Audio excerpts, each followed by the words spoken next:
A paz do Senhor, irmãos, que a graça do nosso Senhor e Salvador Jesus Cristo continue com todos os irmãos. Hoje o Senhor nos concede mais uma oportunidade de estar junto com os irmãos através desse vídeo. Hoje nós estamos entrando no terceiro episódio do nosso estudo sobre os dons do Espírito Santo e os dons de Cristo. Hoje nós vamos falar um pouquinho sobre os dons de cura e dons de maravilhas. Amém? O nosso texto base, a gente está utilizando aí lá em 1 Coríntios capítulo 12, versículo 9, parte B, e o versículo 10 da parte A. Né? Então, esses dois dons que nós vamos falar, eles fazem parte daqueles 9 dons do Espírito Santo que é dado à igreja, ao qual o Espírito Santo distribui no meio do povo de Deus conforme Ele quer dar a quem quer. Verdade? Então, é preciso que a gente tenha entendimento a respeito destes dons, porque não só estes, né, mas todos os dons do Espírito Santo são muito importantes e é necessário que a igreja do Senhor, os servos e servas dele, tenham conhecimento e discernimento a respeito do uso destes dons. Porque não necessariamente só eles, mas todos são importantes, evidentemente, mas através desses dons, se o crente não estiver alicerçado na palavra, ele pode ser facilmente enganado. E já já a gente vai falar a respeito disso. Tá bom? Mas antes eu quero deixar algumas passagens de referência para os irmãos a respeito dos dons de maravilhas. Os irmãos vão encontrar algumas referências referentes a este dom lá em Êxodo 15, 21 e 22, e fala sobre a abertura do Mar Vermelho. Mateus 8, 26, que fala a respeito de Jesus acalmando a tempestade. João 11, 43, que fala sobre a ressurreição de Lázaro. Lucas 8, novamente abordando Jesus acalmando a tempestade. João 2, 1 ao 9, que fala sobre a transformação da água em vinho. Qual é a diferença do dom de cura para o dom de maravilhas? O dom de cura, ele trata muito mais a questão da enfermidade do corpo. Né? Nós vamos falar um pouquinho sobre as referências que a gente tem sobre os dons de cura e os dons de maravilha. Os dons de maravilha, ele é um dom, assim como os outros, concedido pelo Espírito Santo, em que ele atua e interfere diretamente no corpo do ser humano. E o dom de maravilha, ele aborda o movimento das coisas naturais. Não mexe necessariamente com o corpo humano, ele muda a trajetória das coisas naturais. Então, como nós vemos ali, o mais conhecido de todos é a abertura do Mar Vermelho. A atuação do poder de Deus sobre a natureza, ela é mostrada de uma forma bem enfática, né, na questão da abertura do Mar Vermelho, e Jesus acalmando a tempestade, Jesus andando sobre a água, Jesus transformando a água em vinho. Então esses dons, eles mexem diretamente com a natureza, com a ordem das coisas, alteram a forma das coisas. Né? Outro detalhezinho que agora estou me recordando, Jesus, lá na tentação do deserto, em que o próprio Satanás tenta Jesus, sabendo que Jesus estava com fome, que ordenasse que transformasse as pedras em pães. Evidentemente ele sabia que Jesus poderia fazer isso. Não o fez, porque Jesus estava ali, né, apesar de estar sendo tentado, passando aquela experiência, ele tinha resposta para a tentativa do adversário fazer com que ele fraquejasse na sua aprovação dentro daquele deserto. Então, é importante fazer essa diferenciação. Ah, mas pode ser que haja um uso do dom de maravilhas no físico para cura? Pode, porque Deus é Deus, Ele é dono de todas as coisas, Ele pode fazer o que Ele bem entender, na hora que Ele entender e através de quem Ele quiser. Então é necessária essa diferenciação e esse entendimento. O dom de cura, né, que nós falamos agora há pouco, nós temos algumas referências aí em Êxodo 15, 26, Salmo 103, 3, Marcos 16, 17 ao 18, Atos 3, 11, 26 e Atos 4, 23, 31.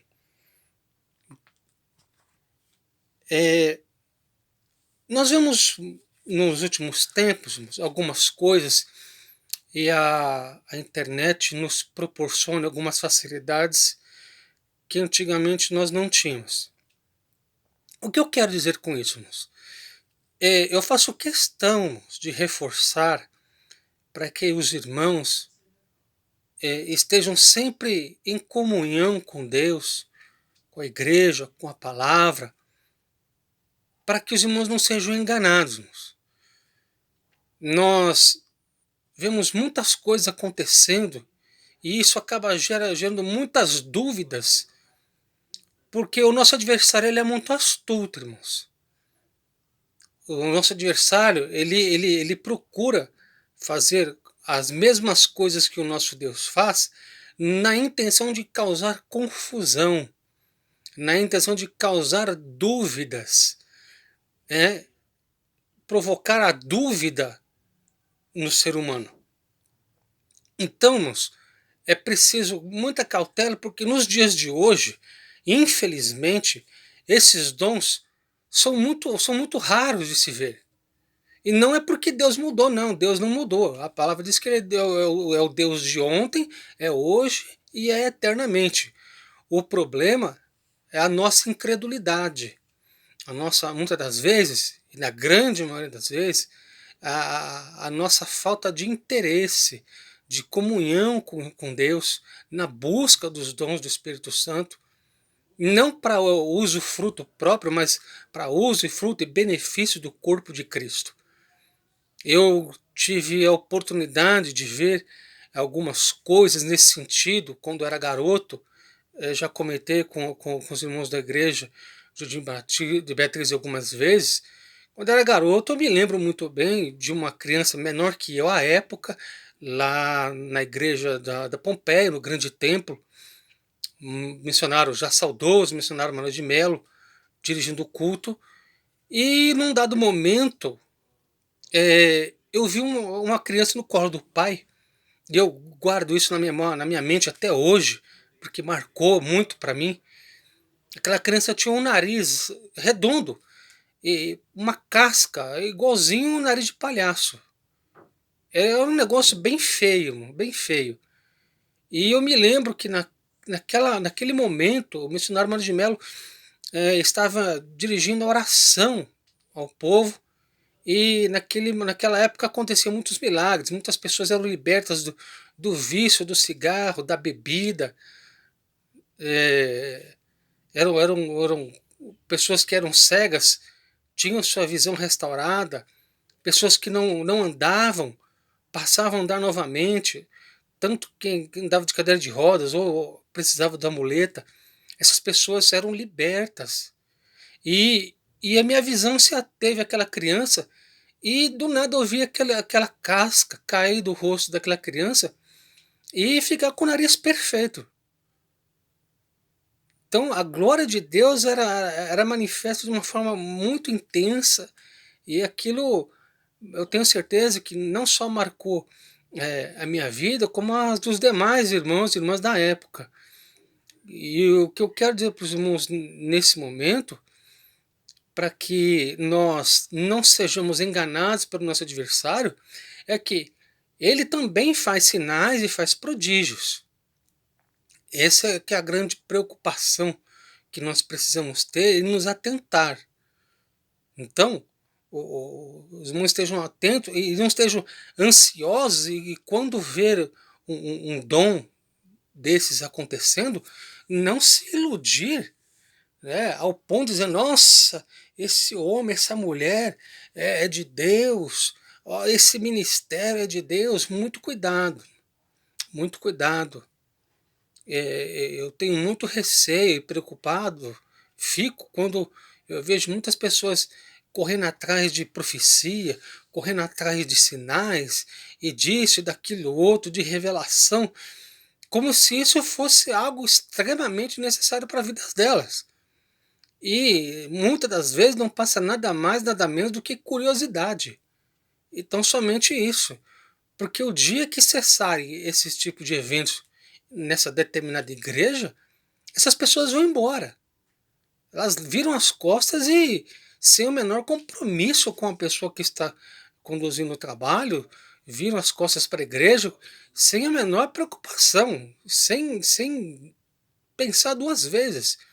Então, o compromisso com o crente, irmãos, do crente é com Cristo. Independentemente do que aconteça ou não aconteça durante um culto, Deus se manifesta de muitas formas. E Ele não vai atender um capricho meu ou seu, porque eu quero ver isso, eu quero ver aquilo. Deus vai manifestar o seu poder de acordo com a sua necessidade, com os seus propósitos. Deus, quando age, Ele age com um propósito, e único e exclusivo, para salvar uma determinada vida, salvar uma alma que está perdida. E fazer com que os demais, através dessa manifestação, glorifiquem o nome do Senhor e cada vez mais se aprofundem na intimidade com Ele. Amém? Eu quero reforçar isso para que fique bem frisado. Nós vemos outras religiões por aí, muitas vezes na TV mostra aquelas cirurgias espirituais, e no fundo se trata de pessoas malignas, com más intenções. Não passam de charlatões, enganadores, que não têm respaldo bíblico nenhum para esse tipo de coisa, não é verdade?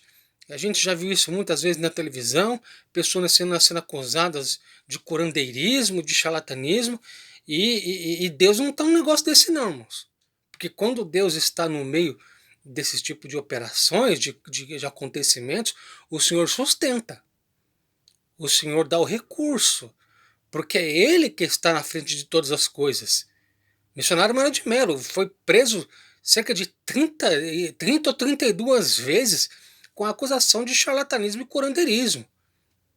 Mas o Senhor estava à frente e ele foi liberto todas as vezes que foi levado para a prisão. Nós temos testemunho do pastor Miguel Sindás, né? Eu deixei anotadinho aqui para não esquecer.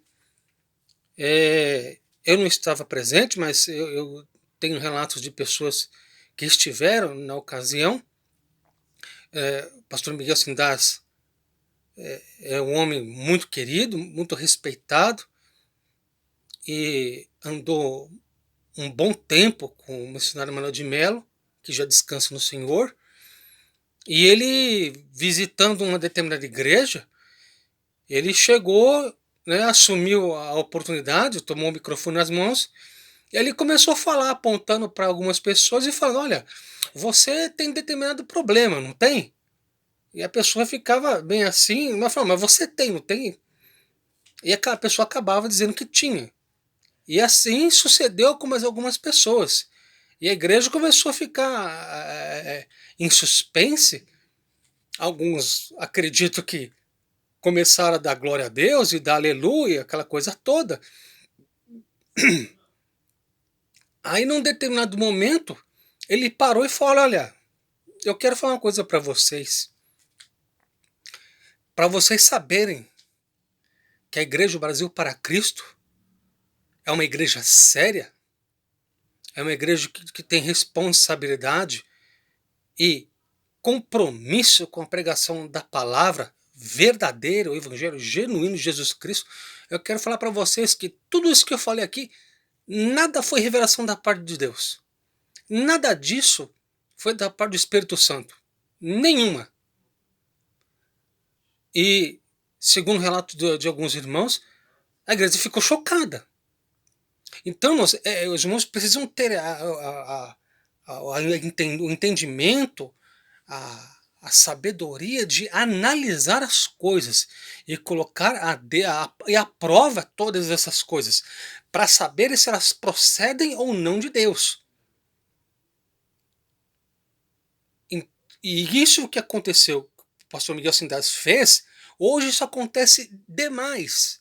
Acontece muito. E as pessoas estão indo num movimento só atrás de sinais, só de sinais de milagre, de cura. E na verdade, isso é tudo uma farsa. É uma enganação. Muitas das vezes pode acontecer, e eu já tive conhecimento disto. Eu não vou citar a igreja em questão, mas eu tive a experiência de ver. As pessoas estavam sendo enganadas, irmãos. Fingindo possessão demoníaca. Quem estava à frente do trabalho, enquanto essas pessoas que possivelmente estavam possessas, em vez de chegar lá e repreender e expulsar o espírito maligno que estava tomando conta do corpo daquelas vidas, porque eram pessoas que estavam expostas ao ridículo. Eram mulheres, eram homens, em posições indecorosas no meio da igreja, durante o culto, e desafiando e afrontando o suposto demônio, xingando o demônio. Sabe, irmãos, isso é horroroso, isso é ridículo, vergonhoso para o evangelho. E não há ensinamento algum, não há coisa alguma nisso que glorifique o nome do Senhor. Como eu disse para os irmãos há pouco, toda e qualquer manifestação que aconteça no meio da igreja, o final é sempre de glorificar o nome do Senhor. Sempre. Sempre. Seja o que for que esteja acontecendo no meio da igreja durante o culto, o fim sempre é que o nome do Senhor seja glorificado. Então eu peço para os irmãos estejam atentos, não se empolguem. Evidentemente, para quem nunca viu, dificilmente vai conseguir dormir. Porque quem é que já viu um morto levantando? Um cego enxergando? Eu glorifico a Deus porque a nossa igreja em Jardim Beatriz teve a oportunidade, uma determinada vez, de ver um irmão tendo a sua visão restaurada.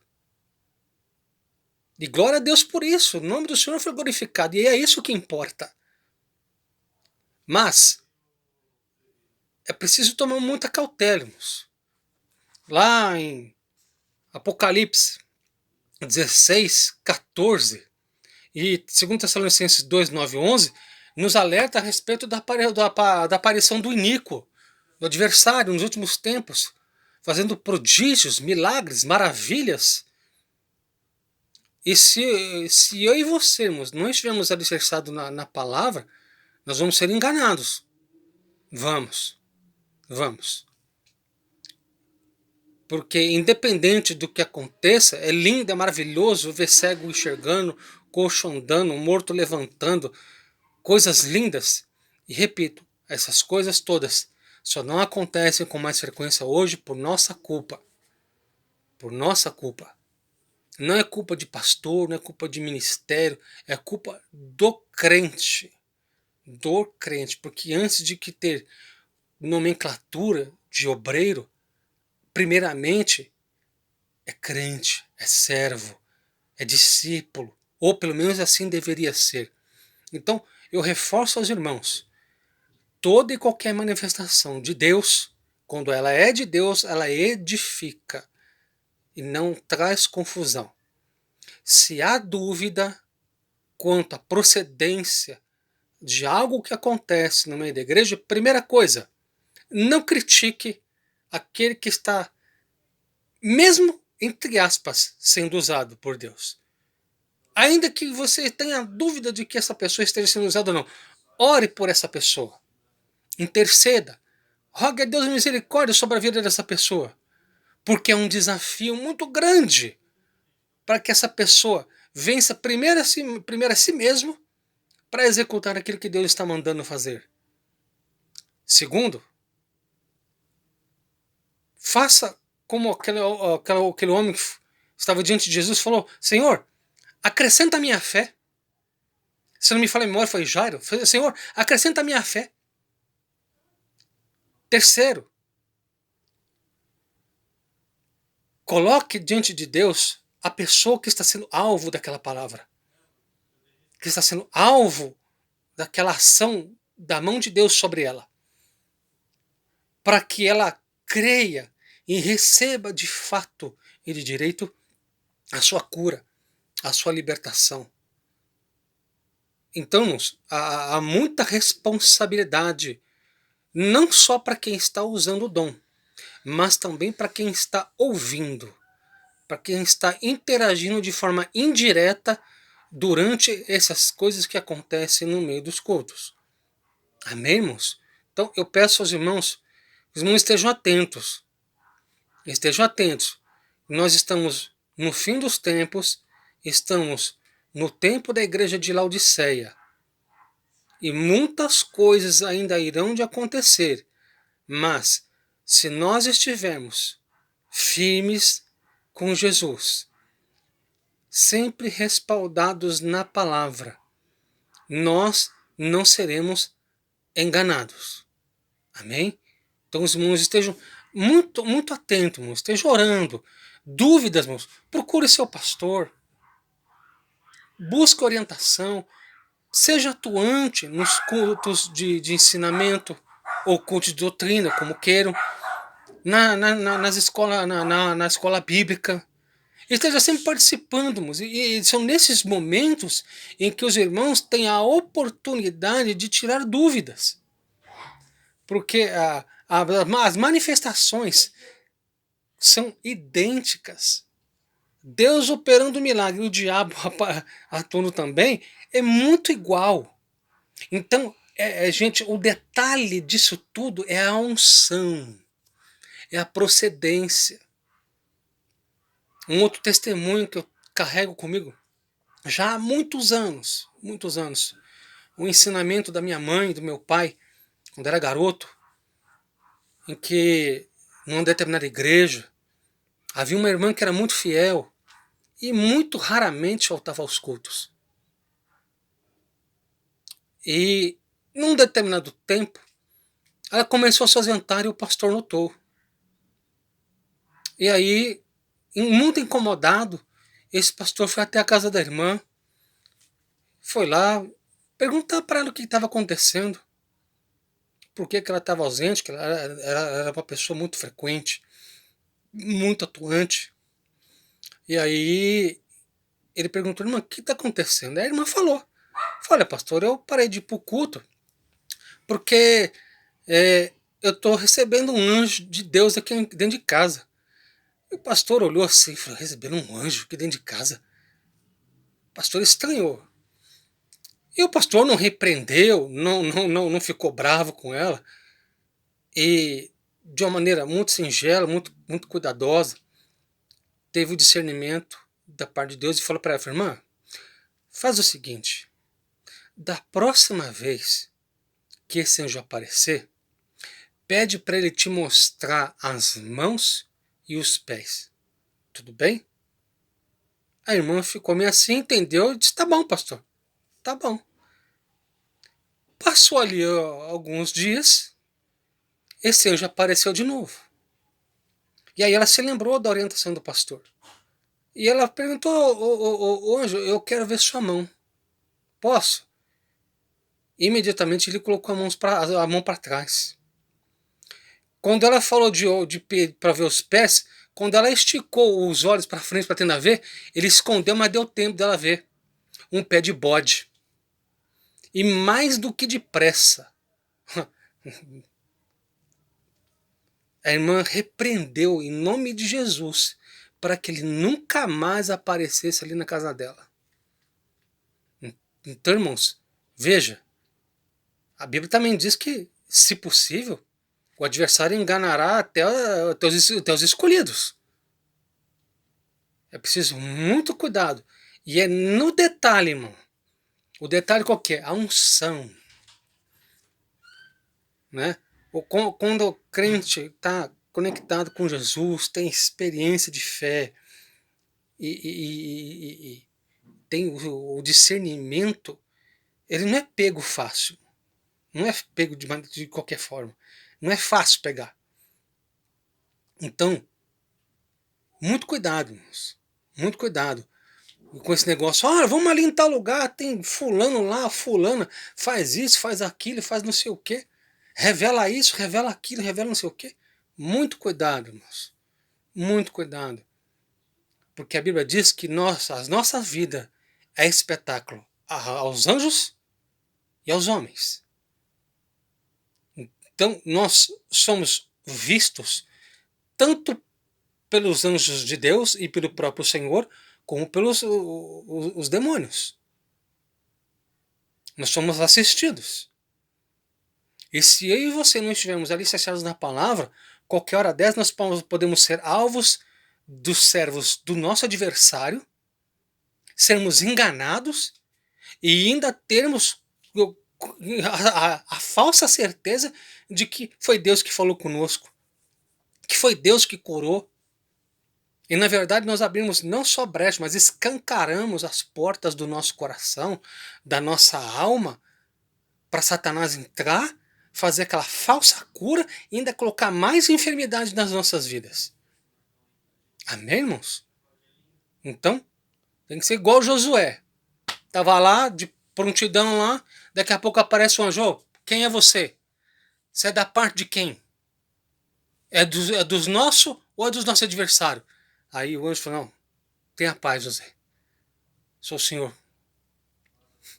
Aí sim, baixou a guarda e aí a conversa foi diferente. E tem que ser assim, moço. Tem que ser assim. Tá falando em nome de quem?